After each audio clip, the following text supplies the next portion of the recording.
Bonjour à toutes et à tous, on démarre sans plus tarder le tour de la presse sportive avec le résultat de la première demi-finale de la CAN qui opposait hier le Burkina Faso au Sénégal. Eh bien on connaît désormais l'identité du premier finaliste de cette édition 2021, ce sont les Lions de la Teranga qui se sont imposés sur le score de 3-1. Comme c'est le cas depuis le début de la compétition, c'est Sadio Mané qui guide le Sénégal comme le souligne l'équipe dans son édition du jour. Dans une rencontre qui a mis du temps à se décanter, ce sont les Parisiens Abdou Diallo et Idrissa Gueye qui ont montré la voie, comme le rapporte le Parisien dans ses pages intérieures. De son côté, le Progrès rappelle que le Sénégal va disputer une nouvelle finale, la troisième de son histoire. Les hommes d'Aliou Cissé tenteront cette fois-ci de prendre leur revanche après la finale perdue il y a 2 ans face à l'Algérie, et ainsi remporter pour la première fois de son histoire le titre continental. Nul doute que ces derniers garderont un œil attentif à la demi-finale entre le Cameroun et l'Égypte qui aura lieu ce soir. Allez, on file en Espagne où le programme de la soirée sera une affiche de quart de finale de Coupe du Roi entre le Real Madrid et l'Athletic. Ce sera déjà la 4e confrontation entre les deux formations cette saison. Pour le moment, l'avantage est clairement aux Madrilènes avec 3 victoires, dont une en finale de la Supercoupe d'Espagne. Et à chaque fois, la rencontre a été disputée. Le quotidien espagnol s'attend donc à une affiche passionnante. Adrénaline dans la cathédrale, peut-on lire sur la une. Pour Marca, c'est le 4e round. Le Real Madrid sera affaibli pour ce match qui aura lieu à 21h30 puisque Karim Benzema est incertain et que les Brésiliens reviennent tout juste de sélection. Probablement l'occasion pour Eden Hazard d'être titulaire et de démontrer qu'il peut avoir un rôle à jouer cette saison. On reste de l'autre côté des Pyrénées direction le rival barcelonais. Hier c'était le jour de la bête comme le présente Sport dans son édition du jour. En effet la nouvelle recrue Adama Traoré a été présentée. Le puissant ailier n'a pas caché son bonheur de revenir au club, lui qui a été formé à la Masia. L'intéressé se voit déjà y rester, lui qui a été prêté par Wolverhampton. Pour le Mundo Deportivo, cette arrivée combinée à celle d'Aubameyang va apporter plus de muscles à la formation catalane. Si les deux nouvelles recrues affichent leur bonheur d'avoir rejoint le Barça, il y en a un qui rumine. C'est le cas notamment d'Alvaro Morata qui a vu son rêve bloqué à cause de l'Atlético de Madrid qui ne souhaitait pas renforcer un concurrent direct. Mais l'attaquant de la Juve, club dans lequel il est prêté, ne désespère pas à l'idée de réaliser son rêve. Comme le rapporte Sport sur sa une, l'Espagnol a offert ses services au Blaugrana pour l'été prochain.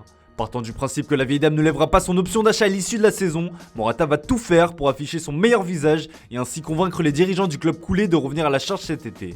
Enfin, pour être complet sur l'actualité du FC Barcelone, Joan Laporta s'est de nouveau penché sur le cas Ousmane Dembélé. À l'occasion de la conférence de presse de présentation d'Adama Traoré, le président a confié laisser le choix à son entraîneur Xavi de faire jouer ou non Ousmane Dembélé pour cette deuxième partie de saison. A noter que le Français figure dans la liste des joueurs inscrits par le Barça pour l'Europa League, tout comme les 2 dernières recrues, au contraire de Dani Alves laissé sur le flanc. On prend la direction de l'Italie où la Juventus semble bien décidée à apporter du 109 à son effectif. Avec l'arrivée de Dusan Vlahovic, les Bianconeri ne comptent pas s'arrêter en si bon chemin et travaillent déjà pour l'été prochain. Comme le placard de la Gazzetta dello Sport sur sa une, des contacts avec Nicolo Zaniolo, la pépite de l'AS Roma ont été établis. Ce dernier figurerait même en tête de la shortlist de la vieille dame, ce qui n'est pas vraiment du goût de José Mourinho. En effet, comme le rapporte le Corriere dello Sport, le tacticien portugais compte sur le joueur de 22 ans et va tout faire pour le retenir. Pour rappel, l'intéressé est sous contrat avec le club de la Louve jusqu'en 2024. Place à l'Angleterre désormais où la presse anglaise hallucine en ce jeudi matin. La faute à la folle clause libératoire que le Barça a fixée pour Pierre-Emerick Aubameyang. Pour rappel, cette dernière s'élève à pas moins de 100 millions d'euros. Une pratique courante chez les Blaugrana mais qui fait fortement jaser outre-Manche quand on sait que l'attaquant gabonais est arrivé libre après avoir résilié son contrat avec Arsenal. Mais ce qui fait grincer des dents, c'est surtout que les Gunners ont dû payer pas moins de 8,4 millions d'euros afin de se séparer de l'attaquant de 32 ans.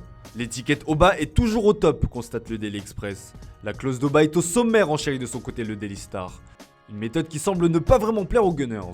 Allez, on reste dans le royaume de sa majesté pour terminer ce tour de la presse sportive. Et bien, ce jeudi matin, la rumeur Mauricio Pochettino à Manchester United repart de plus belle. Comme on vous l'a révélé, l'entraîneur du PSG en a marre de l'atmosphère parisienne et son aventure dans la capitale ne devrait pas aller au-delà de la saison en cours. Une aubaine pour les Red Devils qui vont pouvoir revenir à la charge dès cet été. Ces derniers sont même plutôt confiants quant à son arrivée. Le monde des merveilles, s'exclame le Daily Mirror.